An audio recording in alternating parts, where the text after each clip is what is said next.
Hey guys, Lytane here, and as a kid I absolutely loved reading. I loved the heroes, the villains, the plot twists, the cool locations, and my genre of choice was fantasy. I loved getting lost into the imaginary worlds that authors could create. And one book series that I absolutely loved were the Goosebumps series. I, along with a lot of other people, really enjoyed these books, and as such they got turned into so many different things. So I'm dedicating the month of May to all things Goosebumps. So today I'm going to be looking at the Goosebumps movie that was released in 2015, so let's see if that's worth it.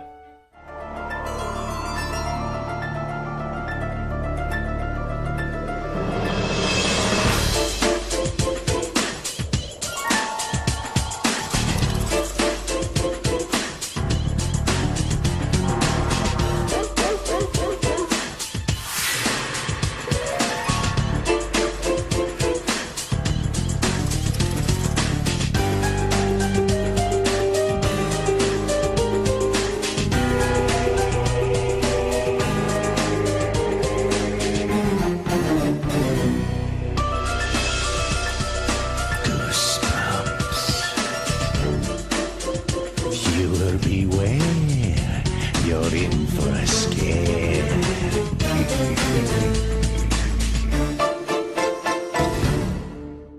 There is no way I can go into this movie without first talking a little bit about the books. They were written by R.L Stine. Starting in 1992, these books were a light horror series aimed towards children and young adults. The original run ran for 5 years with 62 books in the series. Now I say series, but nearly all the books are standalone stories. You can pick up just about any book in the series and read it without any issue. There are a few books which are sequels like The Night of the Living Dummy, but even then if you hadn't read the previous story you may miss out a few details, but you can follow along easily enough. The books were immensely popular with many great original stories and a few based on urban legends and others on old monsters like werewolves or Phantom of the Opera. They also always starred kids overcoming something scary and sometimes a cliffhanger as an ending. I can remember the books always being checked out in my school library because everybody wanted to read them. As they were so popular, it's no surprise that it was eventually turned into video games, shows, and even a movie, which is what I'll be talking about today. Goosebumps the movie was released in 2015, which tells a very meta story about 3 kids. Zach is a new kid to the town where he and his mother move in to have a fresh start after Zach's father passes away. He moves into the house next door to Hannah, a girl that he finds pretty cute who is a little odd and is homeschooled. They hit it off instantly, but their friendship is cut short when her father, Mr. Shivers, tells them to stay away from her and his house. At school, Zach meets an overly friendly kid named Champ who doesn't have any friends and is really looking for a girlfriend. When Zach hears some screaming next door that sounds like Hannah, he calls the cops, but they don't find anything, saying that Hannah doesn't even live there. This prompts Zach to call Champ to go over to try and save Hannah from her father, where they find a full set of original manuscripts for the Goosebump books. After opening one, an abominable snowman gets released into the world. The books are real. Hannah comes to try and save the day, saying that the snowman has to be put back into the book. With the help of Mr. Shivers, they do just that, and although they have a lot of questions, it seems like the night isn't over. Slappy the Dummy gets out from his book and decides to go on a rampage through the town, releasing all the monsters to cause as much mischief as he can. What's worse is that he is burning the books after they are released, which means there is no way to put the monsters back. Now it's up to the kids and Mr. Shivers to track down all the monsters and figure a way to stop them, or else their story might not have a happy ending. I'm going to start by talking about the characters, which is probably the strongest part of this film. Zach, played by Dylan Minnette, is a super good lead. I enjoy watching this kid act. He has like a face that is ugly but beautiful at the same time. It's really hard to describe him, but his acting is also really fun. He's funny when he needs to be, he is serious when he needs to be, he has character growth over the span of the movie, and he just doesn't have the normal amount of teenage angst that you would normally get in a film centered around teenagers, which is a godsend. Next up is Champ, played by Ryan Lee. He serves mostly the comic relief in the film, and he's a bit of a loner, not having any friends before the film starts. He can be fun and, you know, fine during a lot of the movie, but at certain times he does get a little annoying with the way that his character acts, you know, always being a scaredy cat and such, which, you know, does get on my nerves just a tad. Odeya Rush plays Hannah, the girl next door, and she is very adventurous and funny all on her own, and her and Zach have great chemistry on screen, especially with all their little interactions that they have and silly, cute conversations. She can also hold her own in the story. She's not a damsel in distress at all. She actually fights back and, you know, helps out with a lot of the action, which is really good. The last main character is Mr. Shivers, played by Jack Black. Now, it's revealed in the trailers as well that Mr. Shivers is actually R.L. Stine, but he's retired, which is why he has all the manuscript, so no spoilers there. Plus, this movie is a couple years old, 2 years old now. So, I don't think that's spoilers, but he plays a fantastic role as ever. He is very Jack Black. If you don't like Jack Black, then you're probably not gonna like him in this movie, because he still acts very himself. He's still quite over the top, he overacts, he overspeaks some of the lines, like he just does the thing with the Jack Black. It's hard to do. I'm very bad at impressions. I'm never gonna do that again. Anyways, so Jack Black is quite funny. He has great humor in this film. He's also quite serious at times, which, you know, does lead to his character. I think out of everybody, his character gets the least amount of growth, but at the same time, I don't mind that because of where he starts and where he ends. It's just a logical sort of conclusion. One thing that I will praise about this movie is the writing, especially that of the kids. All of the kids in this film are well written, but none of them feel like teenagers, and honestly, that is a great thing. We don't have to go through all that teenage angst, and that normal awkward dialogue between teens. Thank God, because when adults try to write teens, it usually comes across as shit. But that also makes this movie very unrealistic. When Zach and Hannah first meet, their exchange is full of puns and cute humor, and no one talks like that. However, that works in this movie's favor though, as it adds a distinct feel to what you are watching and it stays consistent throughout the film. It's due to these interactions and these very funny quick lines that I think that the movie really shines. More so than what you're seeing on the screen, it's what the characters are saying. Which leads me onto the story, and I have to say it's a little hit and miss for me. The story has the kids running away from all the monsters from the books with Slappy as the main antagonist. Where they have some direction, a lot of the movie is very reactionary. They go to a new location, a monster pops up which they have to run away from. Next location, same thing happens. Rinse and repeat throughout pretty much the whole movie. That does mean we get to see quite a few of the monsters from the books, but it also feels like a weak narrative. Where it starts out interesting with the mysterious neighbor and the idea of monsters in the books and they're actually real, the middle part of the movie till near the end has the main characters running away from pretty much all the monsters.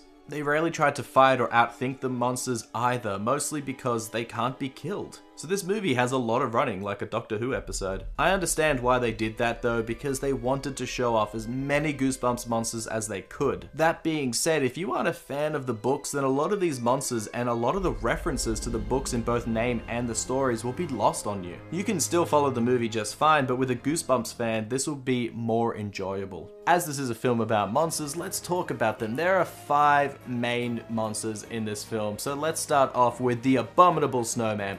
He is the very first monster that we meet, and he is fine. He's a big lug, you know, that just very destructive, and he destroys parts of the house and all that kind of stuff. And he's actually pretty fun, and they have to think about how to outmaneuver him on the ice, which leads to some of the humor and stuff, and it's a good introductory monster. Then we have the Praying Mantis, who is just a giant bug. He is extremely iconic from the books, with his book cover being one of the more iconic ones of the series. A lot of people remember that one. I certainly remember that one, even though I haven't read that story.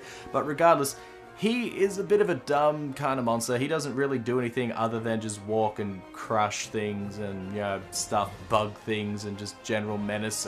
He isn't terribly interesting as a character compared to the Yeti, but he is still destructive and at least original enough. Then we have the gnomes. The gnomes are a little bit more fun because they are a lot more creative. I love the way that they move, that they still kind of look like CGI, but potted plants, and when they move and their hands crack and stuff, and the fact that when they get destroyed, they can't be killed, like I said, so they just reform themselves and stuff like that, which leads to some pretty cool set pieces for them, and a little bit of a disturbing one, to be honest, but I think they're pretty fun, and out of all of the monsters, I think I like these ones and the snowman the best. Last up, we have the werewolf, which is my least favorite of all of the monsters because he is so boring. When the kids arrive at the supermarket, they bump into him and he's just doing his werewolf thing before he realizes that they're there, and he begins chasing them. While the chase scene is alright and it does lead itself to a few humorous jokes, it's just so bland compared to the abominable snowman, which had a distinct feel. Hell, even the praying mantis had a very distinct feel,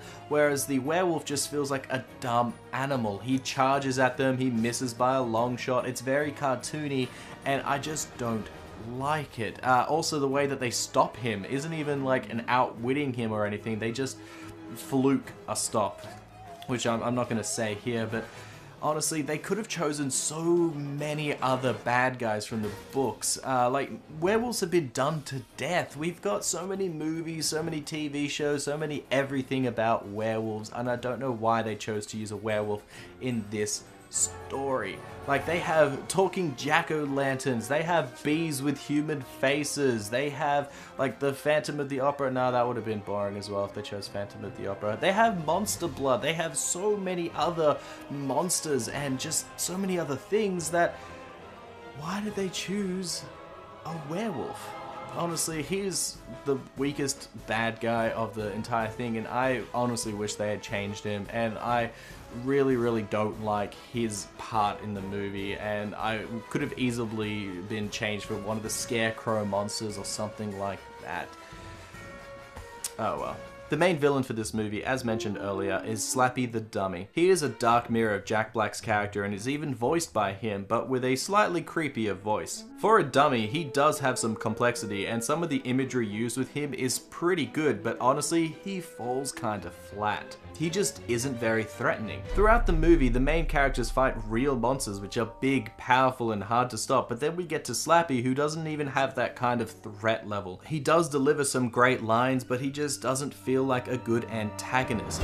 It's really hard to explain what I mean, but I just expected more from him and from this in general. In the end, I'm gonna say that the Goosebumps movie is kind of worth it. I came to this conclusion after watching the film twice, because the very first time I watched it, I got a little bit disappointed by the use of the monsters and how the werewolf was just so plain and boring, but upon a second viewing, I really started to appreciate the writing, especially that of the main characters, and even though it does not sound realistic at all, like nobody in the world talks like these people, it's still entertaining to watch. Even some of the little jokes that are throughout the movie, like Zach's mum is being hit on by one of the teachers, it's an ongoing joke throughout the entire film. It has no conclusion, there's no real point to it, but it's just funny for the sake of being silly. I wish this movie had more of that as well, because like I said, the writing is so good, it's just where the monsters come into play, that's where the movie starts lacking. I fully understand why they wanted to use as many Goosebump books monsters as they could, because so many of them are iconic, and doing so lets, you know, a lot of different situations form, and, you know, it leads to all different kinds of action, but then it also takes away from the main antagonist, Slappy, because the people very rarely interact with him. It's just really like near the beginning and then towards the end where Slappy and the main heroes even come in contact with one another. Because this movie has a bit of a weak narrative, but honestly, it's fun to watch. So I would say watch it at least once, and if you're a fan of the Goosebump books, I'm sure that you'll actually enjoy it. If you're not a fan of the books, some of it will go over your head, but, you know, it's still an easy enough movie to follow, and you don't have to be a fan of the books to enjoy it. So guys, tell me what you thought about this movie, or about Goosebumps in general. Like, I loved the books growing up, and I'm going to be dedicating this whole month to Goosebumps. Yep, that's 5 episodes, because this is actually a 5-week month. Don't ask me how it works, you know, I don't make up the calendar. But yeah, guys, don't forget to like, subscribe, write comments below, and I'll see you guys next time. But as such, I, like a lot of other children, was really into one particular book series, and that was Damn it, it was the wrong way. Viewed all different kinds of media, and so in this month, the month of May, I'm going to be dedicating to all things Goosebumps, starting Goosebumps. Fucking Jesus. The first thing that I want to talk about in this review are the characters, and I'm going to start with Zach, played by something Dylan. Damn it! Dylan Minnette. 5 main monsters in this film, so let's begin with the werewolf. No, fuck. My bad, it's no werewolf, is lost. Today episode brought to you by Minnesota. So good.